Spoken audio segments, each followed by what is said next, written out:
실제로 근데 두 분도 90년대생을 직접 채용을 하셨을 거 아닙니까? 네. 면접도 좀 보고 하셨을 텐데 서류도 이제 많이 달라졌죠. 예전에는 정말 말 그대로 전형적인 부모님 얘기부터 가족 얘기, 저는 이렇게 컸습니다. 어디 시골에서 컸습니다. 이렇게 했을 텐데 그런 어떤 서류에서부터 좀 차이가 있을 것 같은데 기억에 남는 뭐 서류가 있을까요? 그게 되려 저는 되게 아쉬운 점이에요. 아, 세대가 바뀌었으면 기존의 틀에서 많이 벗어나겠지라는 어떤 기대를 하게 된단 말이에요.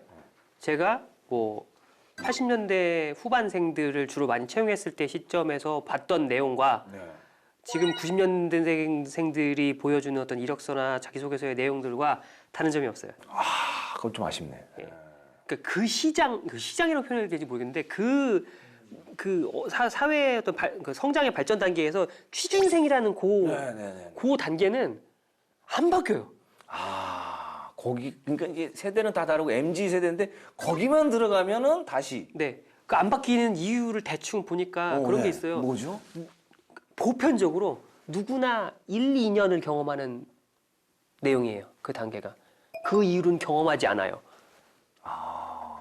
그렇네요. 딱 그거만 경험 끝나고 네. 하면은 그걸 다시 경험할 일은 다시 없군요. 경험한 일이 없어요. 왜냐면 그 이후에는 이직을 하게 되는 케이스잖아요. 그때는 자기 경험을 가지고 얘기하는 거니까. 네. 그 되게 달라요. 그 느낌은.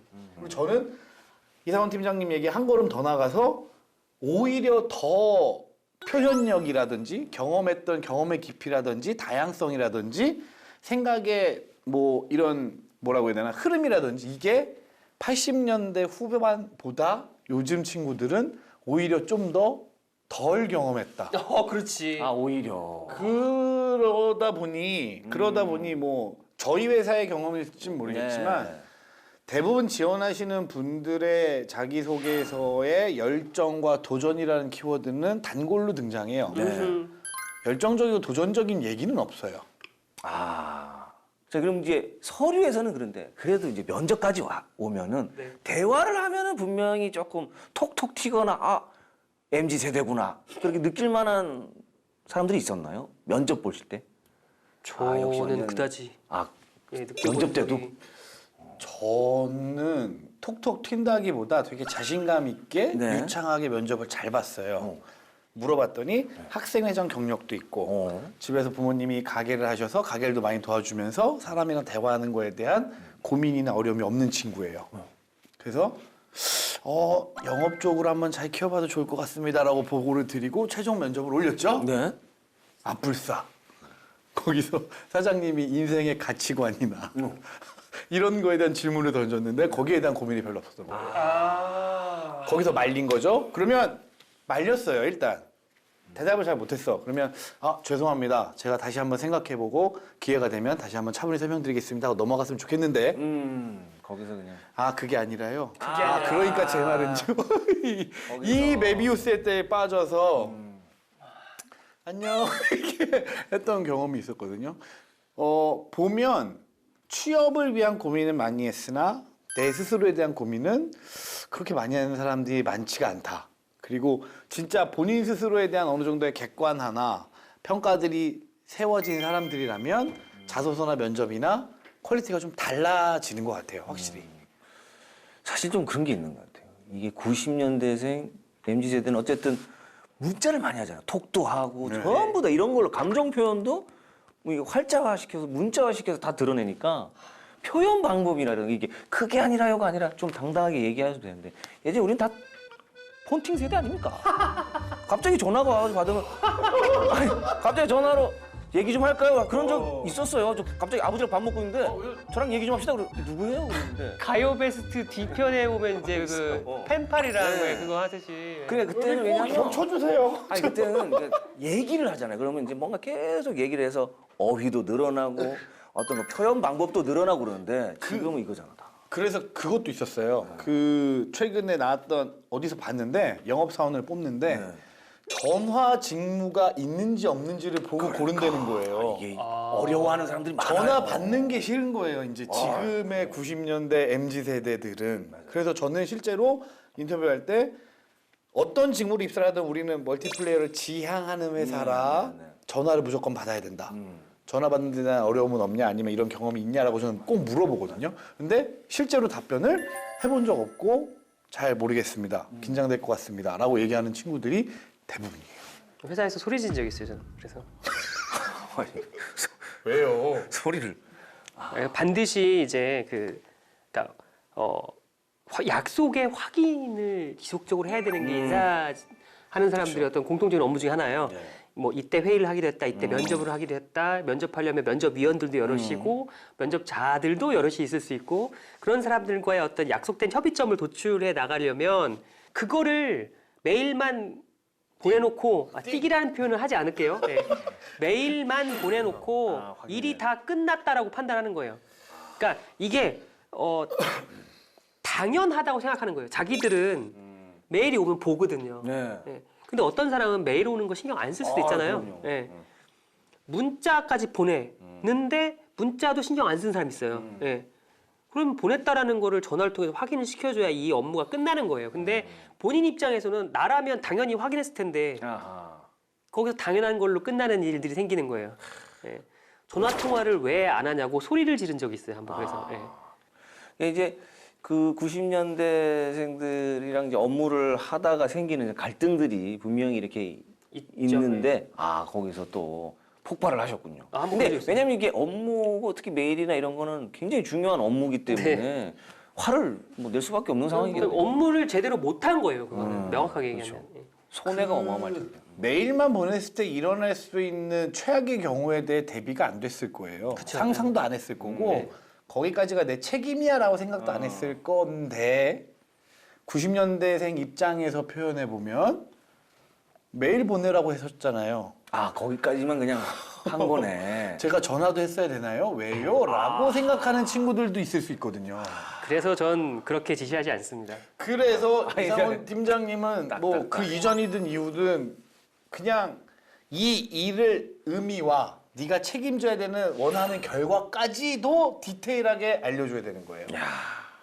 면접 일정을 확보해라 네. 같이 신 거니까. 그래서 면접 일정을 확보하는데 메일 보내서 조율하는 게 목적이 아니라 몇 날 몇 시에 몇 시까지 다 오기로 제가 최종 확인까지 했습니다가 결과여야 해. 그치. 로 지시가 나가야 되는 거예요 이제는. 지시까지가 이제 옛날에는 메일 보내라 그러면 그냥 거기까지 어련히 그냥 다 그쵸. 했는데 그래서 지금은 예전 세대의 뭐 세대를 구분하는 게 아니라 네, 네, 과거에 10년 전의 직장 생활이었으면 야 그거 준비됐지 이면 그거는 취업의 면접관들 일정 어레인지 이거여야 되는 거죠. 근데 지금은 어떤 걸 육하 원칙에 의거해서 내가 원하는 결과까지 딱 맞춰서 커뮤니케이션을 해야 아하. 정확한 커뮤니케이션이 되는 거고 그게 이제 뭐라고 해야 되나요? 좋은 직장 상사, 올바른 직장 문화라고 이제 확대되는 흐름인 것 같아요. 시대 흐름이. 그래서 적당히 알아서 눈치껏 이런 건 없어요. 이제 끝이에요. 이제 뭐 적당히 알아서 뭐 하나를 알려주면 둘을 알아야지 뭐 이런 게 아니라 이러면 꼰대. 꼰대죠. 예. 분명히 이제 업무를 하다 보면은 지시가 필요하고 상사와 부하 직원 간의 어떤 그런 게 분명히 커뮤니케이션이 필요한데 예전과는 확실하게 달라지는 점. 달라지죠. 그리고 지시를 또 확실하게 해야 되고. 네. 자, 이렇게 갈등이 있습니다. 이제 갈등에 대해 좀 들어봤는데 그렇다면 이제 90년대생들에게 보이는 업무 수행 중에 특징이 좀 있을까요? 이 90년대생 MZ 세대가 업무 수행할 때 이런 좀 특징들이 있더라. 생각보다 아까 말씀드렸던 것과 비슷한 맥락인데 당연하다고 혼자 규정지어버리는 것들이 꽤 있어요. 네. 본인 스스로가. 예. 서로의 합의가 아닌 어허. 나는 당연해. 나는 당연히 그렇게 생각하고 사고하고 행동하니까 당신도 그럴 거 아니야? 라고 단정짓는 게 꽤 있어요. 불특정 다수를 대해야 되는 입장에서 보면 정말 그거는 위험한 생각이죠. 예. 좀 어떤 당연히 이게 팀이고 조직이면은 조직 간에 어떤 협의된 네네. 상태에서 해야 되는데 내 사고로 그냥 정해버리는군요. 네. 난 이런 사람이니까 이렇게 해야 돼. 그래서 그 단면이 아까 얘기했던 그 내용이에요. 메일만 보내면 알아듣겠지? 나는 잘 알아들으니까. 이런 얘기인 거죠. 예. 아니 메일을 왜 안 봐? 뭐 이런 거죠. 그렇죠. 왜 안 보지? 나는 보내면 난 바로 확인하는데 왜 이 사람은 왜 안 보는 거지? 아니 안 볼 수도 있지 못 볼 수도 있고 그것까지 생각을 해야 된다는 해야 거죠. 되는데 본인 사고에서 그런 좀 특징들이 있고. 그렇기도 하고 네. 근데 본인 스스로 납득이 되잖아요. 네. 충분히 이해가 되고 납득이 되고 내가 이걸 잘해야겠다는 욕심을 갖기 시작하면 또 열심히 잘하려고 해요. 되게 열심히. 나한테 도움이 된다라는 판단이 있으면 또 그럼 또 뭐 열심히 하고 내가 이제 이렇게 업무를 하는 데 있어서 도움이 된다고 생각하면 네. 그래서 사실은 아까 말씀하셨지만 회사 상하 관계나 아니면 일을 하는 데 있어서 90년대생이나 일을 잘하는 법은 그들을 어떻게 설득하고 끌고 가느냐의 싸움인 것 같아요. 그래서 그들의 MZ세대를 이해하자는 그들한테 뭔가 베네핏을 주자가 아니라 이윤 추구라는 기업의 목적 달성을 위해서 그 위에 있는 팀장들이 어떻게 할 거냐의 문제로 귀결될 것 같아요. 결론은. 어쨌든 이게 수직적인 문화에서 네. 이제 수평적인 문화로 완전히 뭐 가지는 않았겠지만 이렇게 계속 이렇게 지금 가고 많이 기울어지고 있죠. 많이 네. 이렇게 되고 있어요. 근데 그것도 사람마다 좀 다른 것 같아요.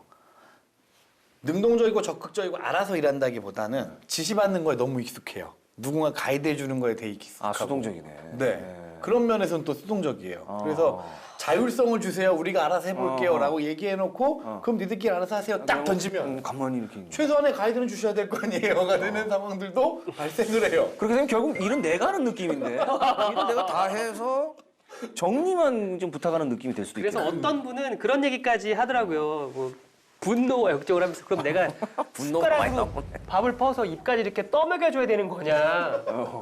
저는 그렇게 아니 그러셔야 된다. 그 느낌으로 가지 않으면 뭐 세대고 사회고 타협하지 않으면 뭐 어떻게 되는지 뻔히 아실 텐데 왜 그러시냐. 근데 뭐 다 차이가 있겠죠. 다 케이스 바이 케이스겠지만 그래도 두 분이 좀 느끼신 부분이 좀 있는 거니까 MZ 세대 물론 지금 MZ 세대에 대해서 저희가 뭐 얘기는 했지만 당사자들이 아니거든요. 우리가 저희가 이제 느낀 부분이고 그리고 또 현업에서도 느끼신 부분을 또 이렇게 얘기한 거기 때문에 우리 MZ 세대 분들이 이제는 취준생 분들이 대부분이 MZ 세대입니다. 그렇죠. 실제로 진짜 또 몰려오고 있고 여러분들이 하고자 하는 일 그냥 밀고 나가시기 바라겠습니다.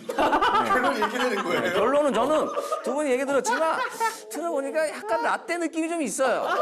느낌이 좀 있는데 어쩔 수 없어요. 그거는 뭐 이분들이 또 경험한 거기 때문에. 근데 이 방송을 보고 있는 MZ 세대 여러분들은 조금 아쉬운 건 그건 것 같아요. 진짜. 와서요? 합격으로 가기 위해서 네. 그 1, 2년은 다시 또 예전과 똑같다라는 점은 조금은 좀 근데 그게 좀 서글프긴 한 것 같아요. 여러분들이 좀 느끼셔야 될 게 뭐냐면 이게 그 매체에 등장하는 특이한 어떤 그 사례들, 뭐 대단한 자기소개서 또는 뭐 특별한 경험 이런 거는 진짜 몇만 명 중에 한 명 있을까 말까한 얘기예요. 그런 얘기니까 기사에 나올 뿐이고 그것이 그런 과정이나 뭐 결과물 자체가 너, 나, 우리는 적어도 아니거든요. 예, 그러면 그거를 빨리 저렇게 돼야지라는 발상에서 벗어나셔야 본인이 갖고 있는 얘기를 자기소개서에 녹여낼 수 있는 거예요. 지금 자기소개서가 자기소개설이 되는 이유의 본질적인 근원이 뭐냐면 그렇게 돼야 잘 된 거라고 암시를 내리고 있는 거예요. 자기도 모르게. 그거에 따라가려고 하면 당연히 소설을 써야지. 그럼 내가 없는 거잖아요. 예. 거기서부터 먼저 벗어나셔야 우리 MZ 세대들이 갖고 있는 그 많은 장점들이 있어요. 예. 대단히 합리적이고 효율적이고 경제적인 그 관점이 우선으로 생각이 되어지는 사람들이에요. 그런 강점들이 회사에서도 필요한 사람이거든요. 예. 그거를 잘 녹이려면 그 매체의 망령에서 좀 벗어나셔서 자기 얘기를 쓸 수 있으면 좋겠다라는 게 제 바람입니다. 좋은 말씀이신 것 같아요. 우리 부장님도 조언 한 말씀 부탁드리겠습니다. 근데 90년대생이라서 나는 약간 불리할 것이다라는 생각 그리고 지금의 나를 뽑는 기성세대들한테 잘 보이기 위해 나를 포장해야겠다라는 생각을 많이들 안 하세요 오히려. 그래서 그냥 뭐 밀고 나가시면 좋겠습니다라는 표현도 그런 것 같고 다만 꼰대야 옛날 사람이야라고 벽을 치고 멀리하는 것보다는 저 사람이 저렇게 얘기하는 이유는 뭐가 있었을까? 저 사람은 뭘 경험했길래 저렇게 얘기를 하지? 왜 내가 모르는 것 같은 답답한 소리를 할까? 왜? 라는 의문을 본인이 받는 뭐 챌린지나 일이나 이런 거에만 왜를 달지 말고 내가 바라보는 저 사람에 대한 왜도 같이 가져갔으면 좋겠습니다. 정말 좋은 말씀이신 것 같습니다. 우리 MZ 세대가 아무래도 예전에 비해서 목소리를 내는 거는 확실히 있는 것 같아요. 예전에는 사실 목소리 내기도 힘들었잖아요. 신입 사원들은. 근데 지금 이제 목소리는 내지만 경청을 하면서 귀도 같이 열고 같이 들으면서 목소리를 내는 게 좀 중요한 것 같다 이런 좀 생각을 해봅니다. 어쨌든 두 분 좋은 말씀 감사합니다. 오늘 방송이 어떻게 잘 된 건지 모르겠네요. 자, 지금까지 위기를 기회로, 기회를 성공 취업으로 연결해주는 취업비사 함께 하셨습니다. 그럼 저희는 다음 주에 다시 돌아올게요. 안녕!